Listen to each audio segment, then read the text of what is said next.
A regular American citizen named Jack from Silver Spring, Maryland, walked up to his phone, dialed into C-SPAN, got put through live on national television, and said what millions of people across the country have been thinking, but nobody in the Republican Party has been willing to say out loud.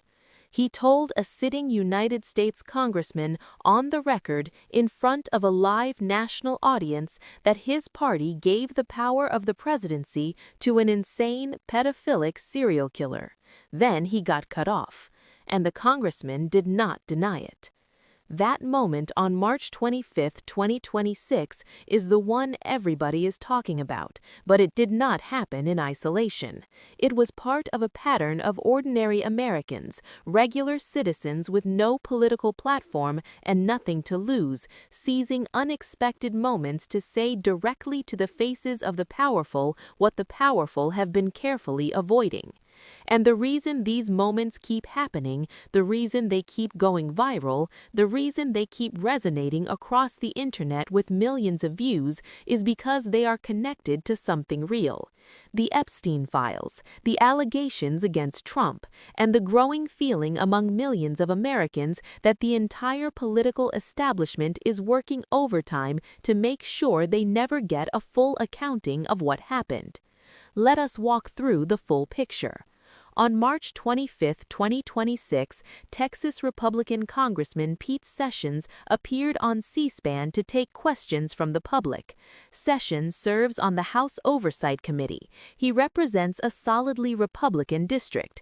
He went on C-SPAN presumably expecting softball questions about policy or local concerns. What he got instead was Jack from Silver Spring, Maryland. Jack did not ease into it. He told Sessions directly that his party had given the power of the presidency to an insane, pedophilic serial killer and called Sessions evil before the C-SPAN moderator cut him off. The host then turned to Sessions and asked if he wanted to respond. What Sessions said next is the part that nobody in the Republican Party wants to talk about. He did not say the accusation was false. He did not defend Trump. He did not push back on the characterization in any way. He offered a meandering statement about being aware that people across the country have varying views and said he tries to work on a straightforward, honest basis with a bipartisan mission.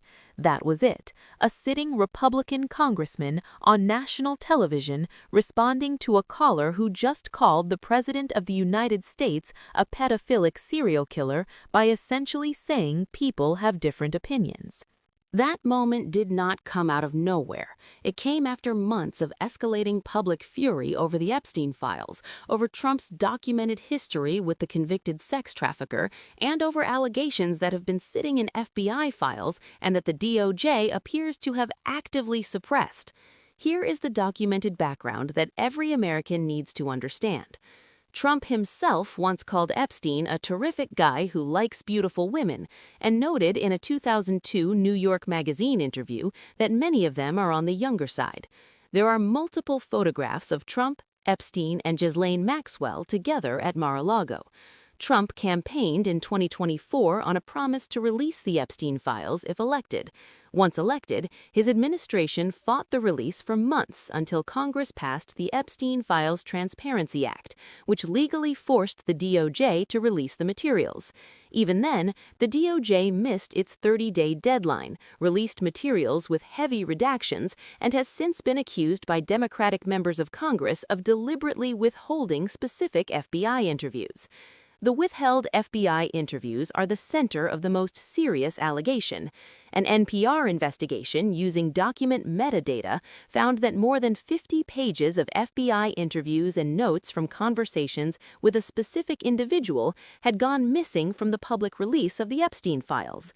That individual had accused Trump of sexually assaulting them when they were between the ages of 13 and 15, after being introduced to Trump by Epstein.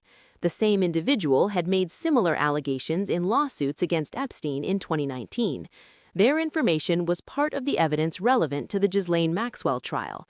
The Epstein estate settled with them. The FBI interviewed them multiple times. And those interviews, according to NPR's metadata analysis, simply do not appear in the documents released to the public. Democratic Congressman Robert Garcia, the ranking member of the House Oversight Committee, reviewed unredacted evidence logs at the DOJ and confirmed publicly that the DOJ appears to have illegally withheld those FBI interviews. So when Jack from Silver Spring called C-SPAN and dropped that bomb on Pete Sessions, he was not operating in a vacuum of conspiracy theories and internet rumors. He was responding to documented, reported, verified information that the federal government has been accused by members of Congress of actively hiding from the American public.